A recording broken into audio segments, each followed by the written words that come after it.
Khusus untuk minggu ini Bang Marlin kita akan bahas tentang topik apa nih? Karena sering masuk pertanyaan ini ke kita. Oh gitu, iya, oke. Itu tentang perjanjian. Tentang perjanjian, hal-hal yang mungkin banyak persoalannya itu ketika pinjam meminjam uang, sewa menyewa.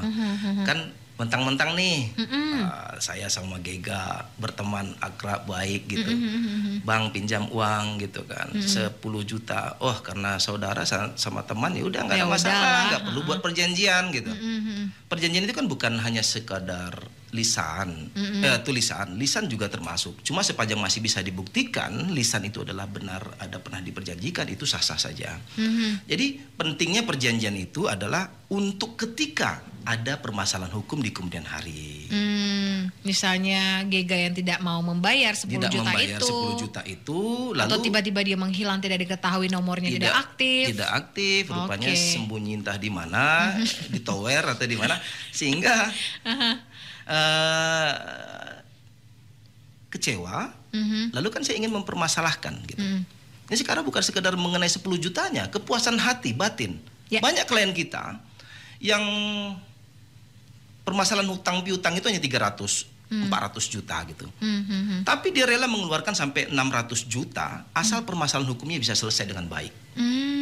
Kita perkarakan ke pengadilan, kita lakukan upaya-upaya hukum demi kepentingan klien sehingga agar uangnya bisa kembali.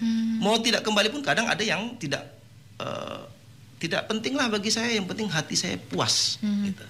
Kenapa? Karena saya sudah dikecewain.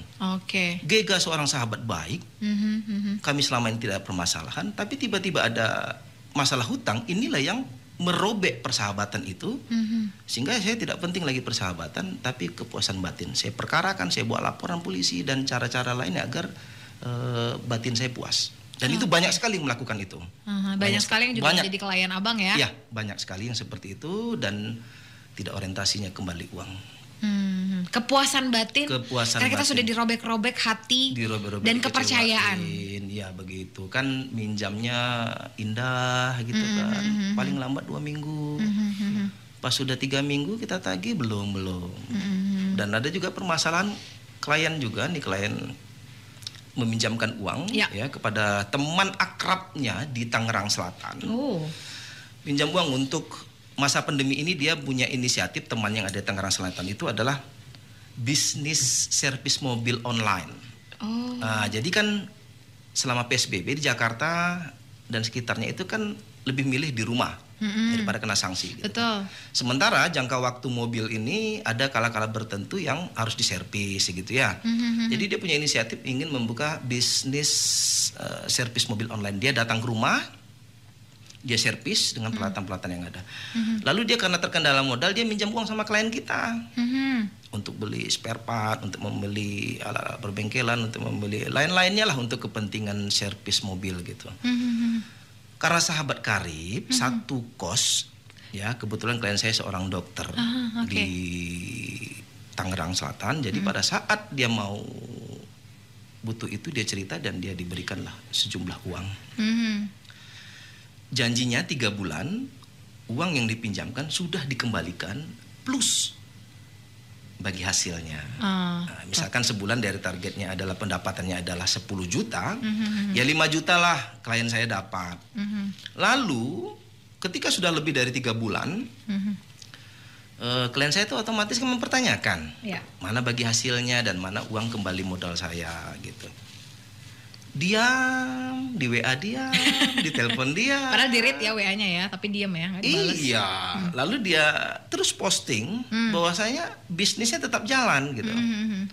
Lalu dia dapat kabar kalau usahanya sudah tidak jalan 2 bulan yang lalu. Padahal ini udah masuk ke bulan keempat. Bulan 3 udah janji untuk dikembalikan dan membagi hasil. Lalu setelah itu tak ada komunikasi. Karena dia sudah lelah, tuh gunakan saya untuk memanfaatkan ya mediasi lah, melakukan pendekatan agar hak klien saya itu dipenuhi. Lalu saya komunikasikan, karena kalau klien saya nelpon udah nggak ngangkat lagi. Kalau nelpon lain dia mungkin nomor lain mungkin akan angkat. Saya telepon ngangkat. Apa katanya? Apa tuh? Saya tidak pernah menjalin kerjasama sama klien Bapak. Waduh. Kok nggak ngaku-ngaku, apa lupa ingatan kali ya? Sengaja. Saya bilang, loh kok begitu? Saya bilang, lo kan janjian untuk bisnis ini, untuk bisnis servis mobil online. Pak, saya nggak pernah tuh buat bisnis online. Saya tidak pernah tuh minjam uang klien Bapak. Saya tidak pernah tuh menjalankan usaha seperti itu. Padahal saya WA-nya sudah saya screenshot, dia pasang iklan tentang bisnis online itu. Oke.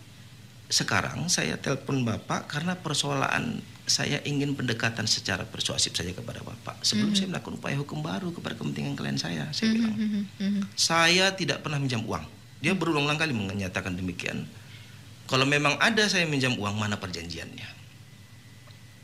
Karena saya telepon terus, dia muak mungkin kan, tidak pernah juga lagi mengangkat telepon saya. Dia gunakan pengacara di Tangerang Selatan. Oh, jadi dia balik pakai pengacara lagi nih? Iya, Bapak komunikasi dengan pengacara saya saja. Waduh. Tahu apa jawabannya? Sepanjang tidak ada perjanjian, Pak. Sepanjang tidak ada perjanjian, kami tidak menganggap pernah ada utang sama klien Bapak. Kau pengacara, saya bilang, ya berapa lama? Oh, nggak perlu Bapak tahu berapa lamanya. Anda tahu perjanjian itu ada dua bentuknya, lisan dan tertulis. Ya. Saya nelpon ini untuk dari hati ke hati. Kalau ada merasa memiliki pinjam uangan dengan klien saya, kembalikan. Tidak ada itu saja. Nggak usah kembalikan hasil bisnisnya itu. Yang penting uangnya yang dipinjam penting uang aja. yang dari awal pokoknya dikembalikan saja. Tidak ada.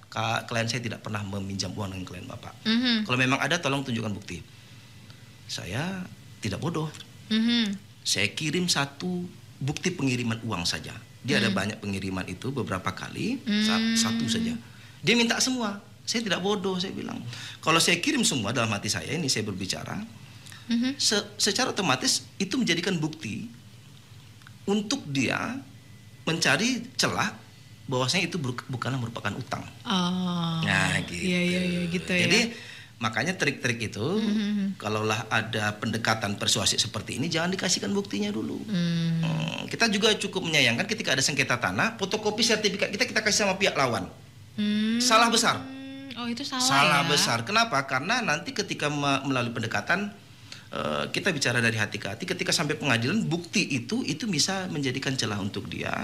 Untuk menjadi bumerang malah bagi kita. Bisa untuk menyatakan ini sertifikat apa begitu. Bodong kali. Bodong, dibilang ini legal. nomor ini, dia mengajukan permohonan ke BPN untuk bahwasanya sertifikat tanah kita ini dijadikan pemblokiran atau ditutup sementara agar tidak ada aktivitas jual beli di sana. Iya.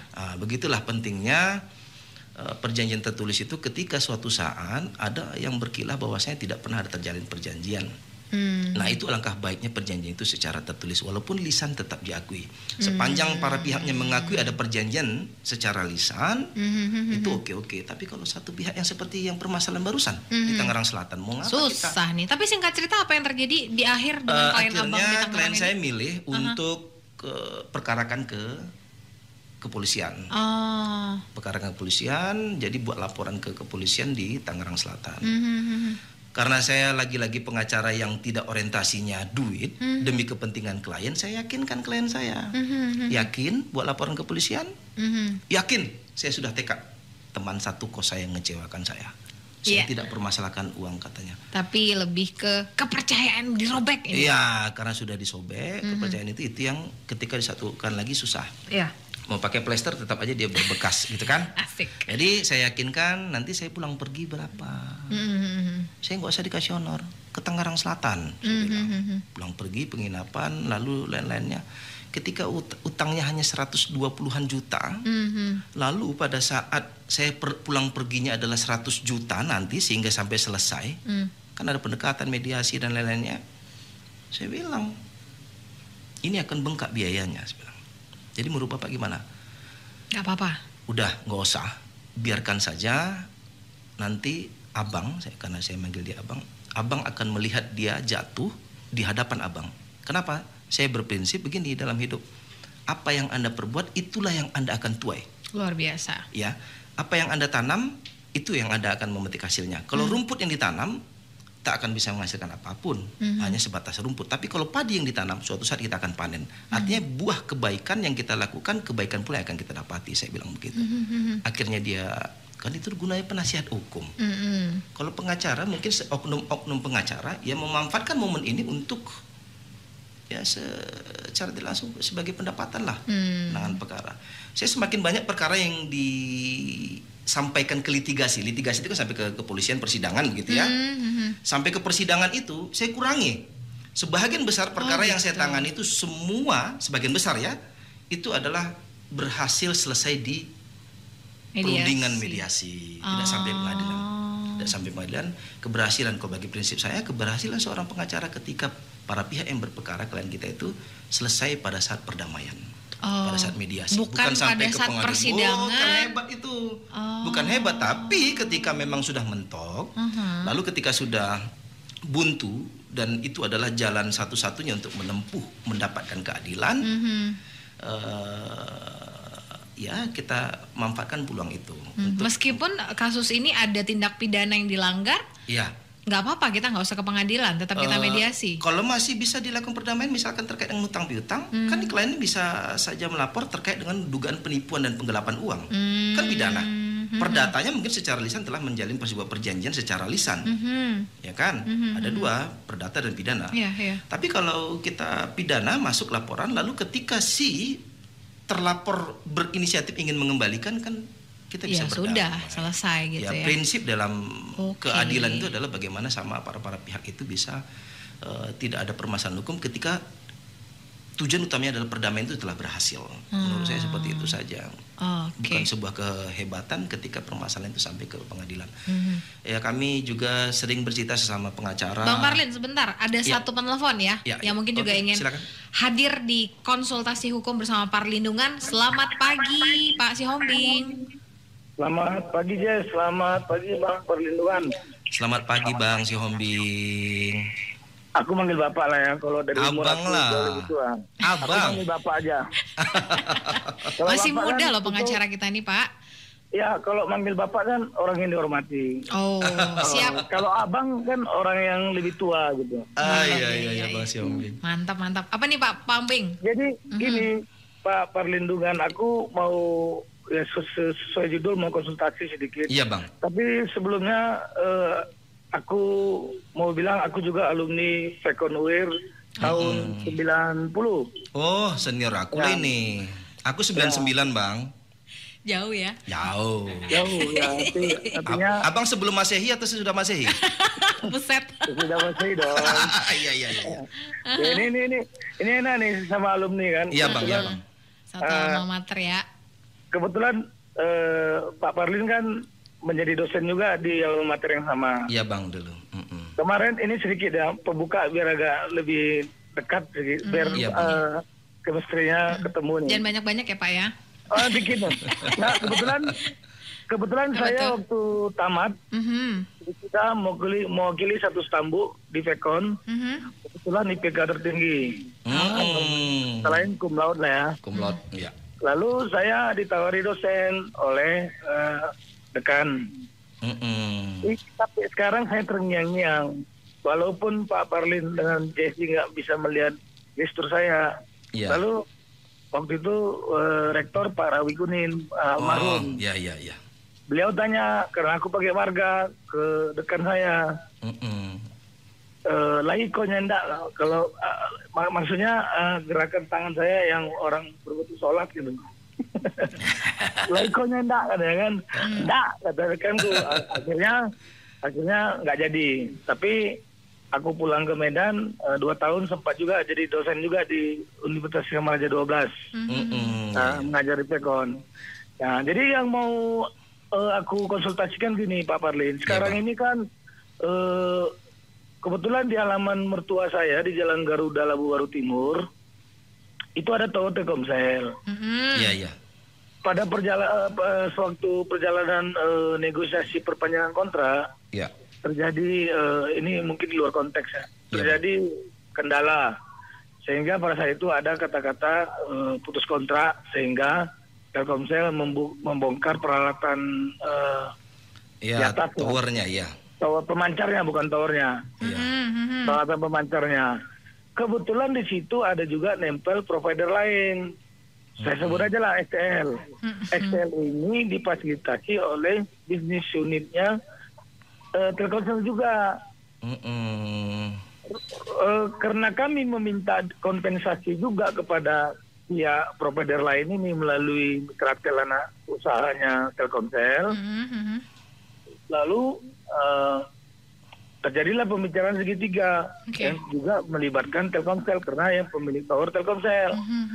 Di pertengahan jalan Telkomsel dengan anak usahanya konflik. Malah Telkomsel yang nggak mengizinkan dia lanjut. Setelah dia nggak lanjut, kami komunikasikan tentu berdua aja nih. Akhirnya kami sepakat lanjut. Ya, dengan Excel. Dengan Telkomselnya. Oh, dengan Telkomsel. Bang, ini satu tower ada 2 provider atau bagaimana, Bang?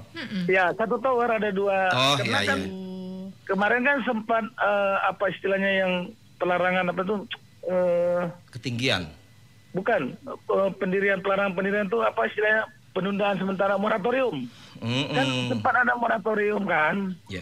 Luarlah Kemen menyatakan tower bersama. Jadi itu dimanfaatkan kan. Ke belakangan ini kan moratorium itu kan udah dicabut. Iya, iya. Akhirnya XL pindah kira-kira 150 meter dari si Telkomsel. Tower Telkomsel yang di halaman rumah mertua saya. Dengan membuat tower baru. Tower baru. Oh iya. Walaupun dia mini tapi tinggi. Ya. Kurang lebih sama tingginya. Di atas ruko atau di atas tanah, Bang? Di atas tanah, kebetulan tanah masjid. Tanah masjid? Ya, artinya di fasilitas umum, fasilitas sosial, Bang? Ya, masjid itu masuk fasilitas apa ya, Pak? Iya, fasilitas sosial. Ya, kita nggak bermasalahkan itu. Jadi, waktu pekerja Telkomsel Subkonnya ini kerja mau menaikkan peralatan pemancarnya kembali, atau pada saat pemasangan tower XL ini kan ada izin warga. Ya. Kebetulan mungkin ya ini kan yang punya tower kan bisa anak-anak usahanya Telkomsel Mitra Tel tadi.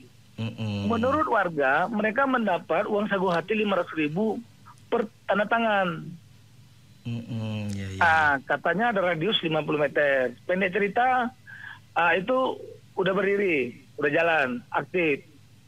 Lalu pada saat pihak kontraktor ini mengerjakan di halaman mertua saya ini, RW datang sama warga, menyetop pekerjaan.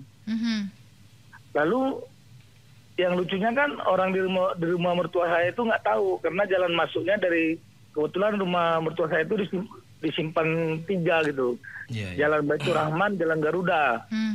Sementara orang Telkomselnya masuk dari gang Baitur Rahmannya gitu. Jadi nggak kelihatan dalam rumah. Lalu mertua saya menelepon. Saya jumpai RW. Kata RW dengan warga itu, ini setiap perpanjangan kontrak harus ada izin warga. Loh, yang saya tahu begini, karena saya udah konsultasi dengan pihak Telkomsel. Kalau izin prinsip pendirian tower itu sudah tanda tangan warga pada 20 tahun yang lalu. 20 tahun yang lalu? Ya, kontraknya kemarin 20 tahun. Untuk kontrak pertama, ini mau perpanjangan kontrak kedua. Oh, tahun berapa dulu Bang kontraknya Bang? 20 tahun yang tahun lalu? 2000. 2000, oh ya 2020 ya. Ya oke. Ya, 20 tahun kan? Ya. Lalu mereka bilang begitu, harus walaupun perpanjangan sewa harus ada izin warga. Aku bilang, loh analoginya kan begini Pak RW. Kalau orang mendirikan pabrik kan cuma izin prinsip sekali doang. Pabriknya didirikan. Ya kalau dia mau bayar ada kewajiban bayar PBB segala macam itu kan lain hal aku bilang. Kalau masalah perpanjangan sewa ini kan antara pemilik lahan dengan pihak Telkomsel. Lalu mereka bertahan di izin warga itu, kan? Mengenai izin warga ini sendiri, Pak Parlin, sepanjang yang Pak Parlin ketahui, apa betul memang dibutuhkannya? Ya, oke. Oke. Nah, maksudnya kalau bisa nggak apa-apa saya online, gitu. Singkat aja gitu. Oke, Bang. Mau langsung dijawab Bang Parlin. Oke, Bang Siombing. Jadi gini Bang Siombing, ini pengetahuan kita. Ya. Sebagai para pihak yang dituangkan dalam sebuah perjanjian adalah orang-orang yang memiliki kompetensi Ya, kalau tidak memiliki kompetensi sebagai para pihak dalam sebuah perjanjian, dia termasuk perjanjiannya dinyatakan tidak sah. Misal, abang punya tanah di Simpang 3, buat perjanjian sama Kak Jessi, ya, buat perjanjian untuk sewa menyewa. Lalu saya dilibatkan, saya orang Jalan Tenayan Raya tinggalnya, yang tidak ada kompetensi, dan bukan termasuk para pihak yang sah untuk dijadikan sebagai para pihak yang dituangkan dalam sebuah perjanjian. Ketika ada permasalahan hukum di kemudian hari, antara SL, antara Telkomsel, berarti Telkomsel nanti suatu saat ketika ada permasalahan terkait dengan pemenuhan hak yang tidak sesuai atau wan prestasi, jadi karena dia sudah memberikan sumbangsih ataupun sagu hati kepada masyarakat sebesar 500.000, misalkan anggap ada 10 orang, berarti Telkomsel menggugat 10 orang warga ke pengadilan yang secara kompetensi tidak memiliki kewenangan. Lalu ketika sampai ke pengadilan, umumnya majelis hakim akan menolak. Kenapa? Karena bukan para pihak yang sah untuk digugat. Kalau di dalam gugatan itu, kalau kita tolak, kita ngajukan permohonan gugatan, penolakan gugatan, itu error in persona, orang yang salah digugat gitu. Gitu. Jadi ada orang salah yang digugat, lalu yang kedua ini kita bisa permohonankan batal gugatan itu ketika ada orang yang salah, bukan orang yang memiliki kompetensi. Yang kedua adalah tidak adanya kewenangan pengadilan A untuk menyelenggarakan persidangan untuk memutuskan perkara ini. Misalkan perkaranya ada di Pekanbaru, ya kan, para pihak juga di Pekanbaru, objek perkaranya ada di Pekanbaru. Lalu saya gugat di Pengadilan Negeri Bangkinang. Nah, pihak lawan bisa mengajukan permohonan untuk penolakan gugatan akibat bukan kompetensi atau kewenangan Pengadilan Negeri Bangkinang untuk membekarakan untuk menangani perkara aku atau pengarah yang disengketakan. Sekarang kan gini Pak Parlin. Ya Bang. Telkomsel bertahan, izin prinsip itu hanya sekali. Ya. Lalu warga itu kebetulan yang ikut dalam memberhentikan pekerjaan itu pas padannya mertua saya. Ya. Lalu karena dulu teman saya juga anak muda dulu tahun 85 86 kan saya datangi. Kebetulan dia PNS juga, orang Riau asli. Dia bilang gini, sebenarnya coba tunjukkan kontraknya. Aku bilang, kalian salah. Harga perpanjangannya tak segitulah. Jujur aja terbuka, 20 tahun yang lalu mertua saya cuma yang nerima 30 juta. Ya, selama 20 tahun. 20 tahun. Ya, berarti kan 1,5 juta setahun. Iya. Dan saya bilang, ini hanya sekitar 200 juta. Enggak, ini kabar yang beredar 750 ke 1 M. Mana lah pula, aku bilang. Kaulah dulu, aku bilang. Telkomsel pasti memutuskan kontrak itu kan sesuai dengan hasil tower ini loh. Tower ini jangkauannya hanya berapa sih? Kok bisa kita minta 1 miliar 5 tahun? Emang berapa profit tower ini? Berapa puluh tower nih sekitar Jalan Durian apa ini, saya bilang. Tapi, dan itu dia minta kontraknya ditunjukkan. Kedua pertanyaan saya Pak Parlin. Iya Bang. Apa berhak mereka meminta kontrak? Apalagi dia meminta fotokopi. Kok aku bilang, kalau hanya saya tunjukkan bisa. Tapi kalau kalian minta kontraknya, membuat kontrak itu kan termasuk hak intelektual juga. Mungkin Telkomsel juga keberatan, aku bilang. Nggak bisa, aku bilang. Itu kontrak itu rahasia penyewa dan yang menyewakan.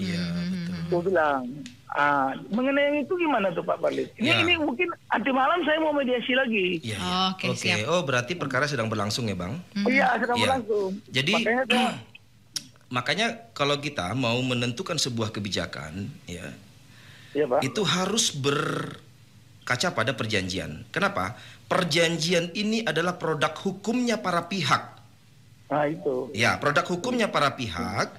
Jadi kalaulah saya sebagai advokat belum membaca lebih detail tentang isi-isi perjanjiannya, ini belum bisa diputuskan. Karena kalau kita mau memutuskan dari perkara yang tanpa melihat pokok perkaranya secara persis, ini akan menimbulkan multitafsir dalam memberikan legal opinion kepada masyarakat.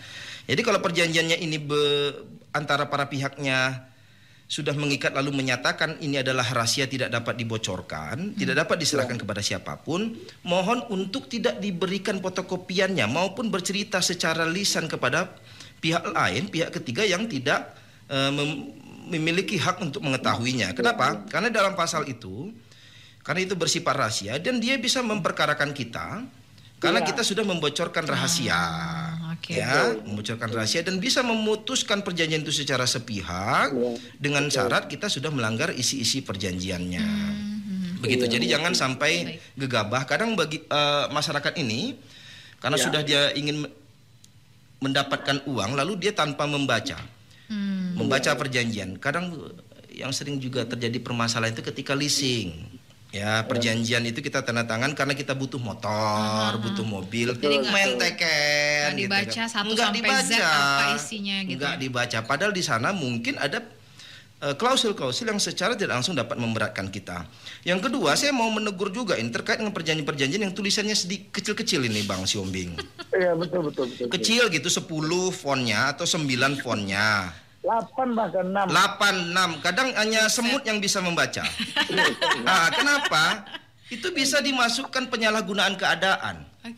Ketika suatu saat nanti perjanjian itu ditandatangani oleh orang yang mohon maaf means matanya 11, 8, lalu dia malas membaca, lalu dia bilang udah menteken aja lah gitu kan. Karena ketika dibaca kan butuh waktu. Betul. Padahal kalau kita mau kritis kita harus minta dibacakan itu isinya. Lalu menteken, rupanya yang diperjanjikan tidak sesuai dengan yang dibincangkan secara negosiasi awal. Lalu ada permasalahan hukum karena kita tidak bisa memenuhi haknya, ya kita bisa adalah orang yang disalahkan. Tapi kalau kami bisa melakukan penolakan karena di perjanjian sudah ada penyalahgunaan keadaan. Kenapa? Karena fontnya kecil, tulisannya kecil-kecil. Klien kita ini adalah orang yang sudah tua, matanya ada gangguan ketika membaca. Ya begitu Bang. Jadi Bang, untuk rahasia perjanjian untuk tidak bisa diberikan kepada pihak ketiga atau orang-orang yang tidak memiliki kewenangan untuk bisa memiliki atau membaca. Pak, satu lagi Pak Pak. Apa tuh Pak? Kalau kita meminjamkan uang sama orang ya, kan biasanya kembali ke kasus yang di Tangsel tadi ya. Biasanya kan kita pakai kwitansi secari kwitansi aja dengan kertas biasa ya Bang ya. Katakanlah pakai materai. Ada yang bilang uang itu sebagai titipan. Kalau dibuat pinjaman nanti akhirnya ke perdata. Ini yang benarnya yang mana Pak Parlin? Ya begini Bang. Itu sebenarnya makanya kalau kita gunakan pengacara untuk menangani sebuah persoalan. Pengacara itu dibayar mahal itu karena analisisnya yang tajam. Analisisnya yang tajam. Ketika pinjam uang, ya kan? Ini larinya ke perdata ini. Saya tetap saja tidak membayarkan, larinya perdata. Klien saya pernah dijebloskan di Polda, Polda Riau, dijebloskan di Polda Riau, dan dia sedang hamil 9 bulan. Ini rahasia sebenarnya, nggak sebutkan di stasi harusnya. Sedang hamil karena telah meminjam uang. Padahal itu pinjaman itu bukan sebuah pinjaman, tapi merupakan utang dagang lah begitu. Untuk penjualan oli, penjualan oli di salah satu kabupaten di Riau. Artinya barang ya? Iya, padahal kan kalau versi saya sebagai klien saya ini, saya perjuangkan sebaik mungkin agar dia tidak bisa penjara. Kenapa? Karena saya bisa sampaikan ini adalah perjanjian yang dituangkan dalam sebuah perjanjian kwitansi berdasarkan DO, delivery order dan invoice. Dan ini saya bisa kategori adalah sebagai perkara perdata. Tapi bisa saja ini kewenangan kepolisian ketika memasukkan perkara ini adalah ke ranah pidana. Apa versi kepolisian? Versi kepolisian adalah si pelapor berani meminjamkan uang dengan oli-olinya itu diserahkan, itu sekitar kurang lebih 300-an juta kalau dinominalkan. Karena dulu si pelapor mengsangsikan klien kita untuk bisa membayar.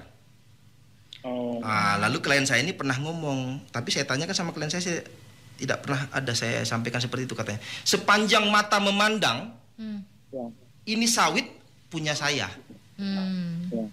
Dia bilang begitu. Jadi yakinlah pelapor untuk memberikan oli dan menyerahkan kepada dia untuk dijualkan, dan dalam jangka waktu tertentu harus sudah dikembalikan. Lalu melesetlah waktunya tidak sesuai dengan yang diperjanjikan. Lalu si pelapor melaporkan ke kepolisian dan dimasukkan ini adalah sebagai penipuan dan penggelapan. Ya kan? Kenapa? Karena dia pernah menyampaikan bahwasanya sejauh mata memandang ini adalah tanah saya, sawit saya, kebun saya. Pas ditinjau ke lokasi, ternyata bukan miliknya tanah yang dipandang. Waduh. Nah begitu, jadi itu termasuk penipuan. Termasuk penipuan. Tergantung penafsiran lah Bang. Kalau mau dikatakan hanya sebatas kwitansi yang dituangkan dalam sebuah kwitansi, pinjam uang sekian nominalnya, lalu dia tidak bisa mengembalikan, bisa saja dikategorikan perdata dan bisa saja masuk ke ranah pidana dengan syarat ada memasukkan salah satu unsur saja, itu adalah terkait dengan pidananya, apakah penipuan ataupun penggelapan. Oke. Jadi baik. Pak Parmin, kalau kita buat bahasa pinjaman nggak ada masalah, titipan malah titipan yang lebih masalah. Iya, titipan ini kan sering digunakan oleh rentenir ini Bang, lintah darat, ya. Jadi Abang dipinjamkan uang oleh lintah darat dengan menuliskan di dalam kwitansi dititipkan. Kenapa? Ketika Abang tidak mengembalikan uang berdasarkan dititip ketika dia menagih, berarti Abang sudah termasuk penggelapan. Oh gitu. Karena bahasa penitipan, kalimat penitipan itu yang mendapatkan peluang kita untuk dijebloskan ke ranah pidana, karena uang itu dititipkan bukan dipinjamkan. Ketika sudah masuk ada kalimat peminjaman, berarti masuk ke ranah perdata. Semua yang terkait dengan perjanjian, ya, itu tidak bisa dimasukkan dalam unsur pidana. Ada salah satu KUH Perdata menyatakan demikian, sehingga orang kadang sering memanfaatkan celah-celah lain agar bisa ketika kita tidak memenuhi perjanjian, ya, wan prestasi ingkar janji, bisa dijebloskan ke ranah pidana akibat dari mungkin ada masuk unsur-unsur pidana di dalamnya Bang. Pak Parmin. Siap. Jelas. Makasih. Iya Bang Siombing. Sangat puas ya Pak Ombing ya. Barusan ada Pak Ombing dengan 3 pertanyaan langsung ya Bang Parlindungan ya. Banyak. Tapi mungkin apa yang bisa kita ambil dari masyarakat awam, pelajaran terkait apa yang terjadi dengan Pak Ombing ya, dari mulai tower, pinjam-meminjam uang tanpa perjanjian tertulis ya, mungkin bisa disampaikan.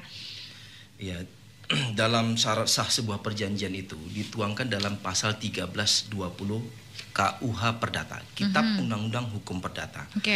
Ada 4 syaratnya. 4 syarat ini merupakan syarat sah sebuah perjanjian. Ketika tidak mengikuti 4 syarat ini, atau salah satunya dia tidak ikuti, itu berarti perjanjian tersebut tidak sah. Dipastikan tidak sah. Padahal cuma satu aja yang nggak ada. Jadi ada 4 syaratnya. Pertama adalah sepakat yang mengikat dirinya. Misal aku dengan Jessie. Aku buat perjanjian tapi Jessie dalam tekanan. Kau harus tekan ini. Kalau tidak, kau akan begini. Berarti kan dalam tekanan. Itu termasuk salah satu tidak terpenuhinya syarat sah ketika di bawah tekanan atau paksaan ataupun ancaman. Yang kedua adalah kecakapan untuk membuat perikatan. Cakap di sini apa? Cakap di sini adalah para pihaknya adalah orang yang dewasa, sudah berumur yang cukup. Ketika dia belum memenuhi syarat seperti yang dituangkan dalam KUH Perdata 18 tahun, ya kan, atau 21 tahun yang diatur dalam KUH Perdata, atau ada berapa versi ini tentang dewasa. Menurut Undang-Undang Perlindungan Anak beda lagi, menurut pidana beda lagi, KUH Perdata beda lagi, menurut Undang-Undang Perkawinan beda lagi. Undang-Undang Perkawinan itu 19 tahun. Jadi ketika tidak memenuhi syarat itu, misalkan dia di bawah 18 tahun, di bawah 21 tahun, berarti tidak sah. Dan boleh dia umur 17 tahun mengikat sebuah perjanjian dengan syarat dia sudah menikah. Dengan syarat dia sudah menikah. Boleh, berarti dia sudah cakap ataupun dewasa. Kemudian adalah sesuatu hal yang tertentu, ya. Sesuatu hal yang tertentu ini ada yang diperjanjikan, itu ada sebuah objek perjanjian yang akan diperjanjikan. Nah, begitu. Misalkan kita membuat perjanjian tapi tidak ada objek suatu tertentunya, Ya, berarti nggak sah dong. Apa maknanya ambigu dalam sebuah perjanjian? Dan yang keempat adalah sesuatu sebab yang halal. Oh. Kalau kita membuat perjanjian, aku dengan Jesse untuk perjanjian jual beli narkoba, itu kan tidak halal. Jual beli manusia, perdagangan orang untuk dijadikan prostitusi atau dimanfaatkan untuk perdagangan orang untuk kepentingan hal-hal yang tidak diatur dalam peraturan undang-undangan, itu termasuk tidak sah, harus halal yang diperjanjikan. Jadi makanya kalau ada orang melakukan perbuatan pidana, jual beli narkoba, pasti dia tidak membuat sebuah perjanjian. Pasti tidak. Jadi ingat 4 syarat tersebut yang diatur dalam 1320 KUH Perdata, itu merupakan syarat sah sebuah perjanjian. Bagaimana dengan materai? Nah, apakah penting banget di suatu perjanjian ada materai? Nah, ini penting atau tidak dalam sebuah perjanjian? Karena tadi Bang Parlin bilang perjanjian ada lisan dan tidak lisan dan tertulis kan? Jadi oh, ini tidak sah nih kalau tidak ada materai perjanjiannya. Saya pernah ditelepon oleh salah seorang HRD, kebetulan dia pergi ke sebuah proyek ya di Banyu Asin, Sumatera Selatan. Dia memberikan perjanjian kepada pekerja, sebuah pekerjaan yang itu membutuhkan waktu yang cukup lama. Jadi karyawan memprotes, ini mana perjanjian ini? Kok nggak ada materainya? Kalau menurut Jesse, sah atau tidak kalau perjanjian itu tanpa ada materai? Nggak sah sih, kalau menurut saya ya. Syarat sah sudah dipenuhi. Kan sudah 4 dipenuhi tadi dengan syarat 1320 KUH Perdata. Iya benar juga ya. Ternyata materai bukan merupakan syarat sah sebuah perjanjian. Oh. Tidak ada. Lalu kenapa semua surat-surat perjanjian harus mengeluarkan materai 6.000, Bang Parlin? Agar tidak menimbulkan keraguan terhadap sebuah perjanjian, ya kan? Agar dibilang sempurna, lebih sempurna itu kan akta notaris. Akta notaris pun pakai materai. Kalau akta notaris sudah tidak diragukan keabsahan dari sebuah perjanjian. Kalau tidak di akta notaris, aku dengan Jesse buat perjanjian, itu namanya perjanjian di bawah tangan. Walaupun para pihak tidak mempermasalahkan isi perjanjian, ketika ada permasalahan hukum sampai ke pengadilan, ya kan, itu sudah termasuk sah. Tidak ada yang dapat membatalkan suatu perjanjian itu kalau semua syarat sah perjanjian sudah dipenuhi. Kalau tidak ada materai pun, kita bisa mengajukan permohonan kepada pengadilan untuk pengesahan terhadap perjanjian yang tidak ada materai. Begitu. Jadi materai ini hanyalah sebuah bea pajak yang dibebankan kepada orang, badan, ataupun para pihak yang ingin menyelenggarakan sebuah perjanjian. That's why di perjanjian kwitansi atau nota pembiayaan ada selalu itu ya.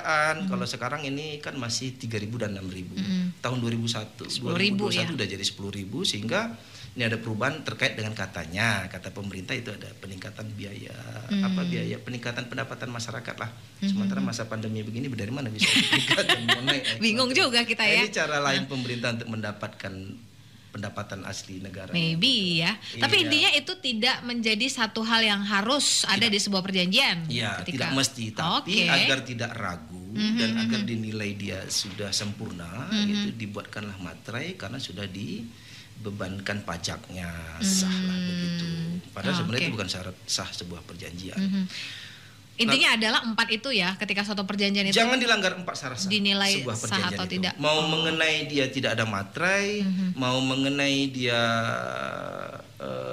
tulisannya kecil-kecil, mau dibuat secara di atas daun, perjanjian bukan di atas kertas gitu kan, tidak disebutkan syarat sah sebuah perjanjian.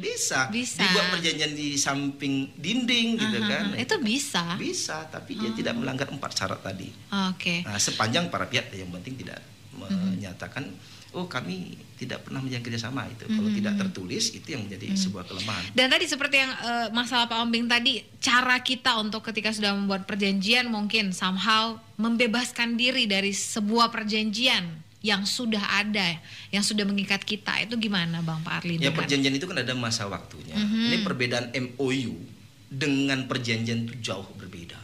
Jadi gitu ya? Saya sudah ada MOU sama dia Pak. Saya kira sama loh selama ini. Jadi kalau dalam perjanjian itu memuat jangka waktu, memuat tentang hak dan kewajiban. Betul. Jangka waktunya misalkan 20 tahun dan dapat diperpanjang 1 bulan sebelum berakhirnya perjanjian sudah tentukan kesepakatannya paling lambat, baru dinyatakan lanjut atau tidak. Kalau berhenti 1 bulan sebelumnya sudah dinyatakan berhenti, dibuat kesepakatan pemberhentian perjanjian, dianggap perjanjian telah terjalin, dinyatakan tidak berlaku ketika sudah habis masa waktunya.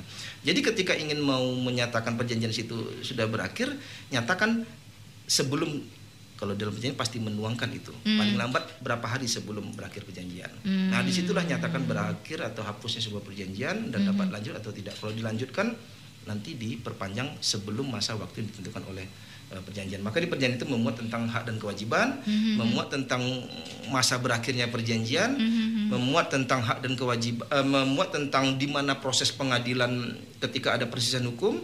Di dalam MOU tidak ada. MOU ini hanya sebatas pra perjanjiannya. Ketika dia tidak penuhi, kita mau jalan kerjasama Jess gitu kan, apa tuh buat kafe lah kita. Yakin nih mau kerja sama aku? Oke, kita buat MOU ya. Oke lah. MOU aja sebatas untuk rencana pembuatan kafe yang akan diperkirakan nanti dibuat di tahun 2021. Lalu aku ingkar nih. Nggak ada di sana uang prestasi. Kenapa? Karena di dalam MOU tidak memuat hak dan kewajiban. Gitu. Oke, jadi jangan cukup puas hanya dengan MOU tadi, jangan ya, perjanjiannya harus ada. Kadang masyarakat kan, Pak saya ada MOU nih gitu. MOU hanya sebatas pra perjanjian yang tidak mengikat para pihaknya. Tidak ada akibat hukum ketika salah satu pihaknya melanggar. Iya, tidak ada. Oke. Tapi kalau kita ingin keluar dari perjanjian itu bahkan sebelum perjanjian itu berakhir itu bisa Bang ya?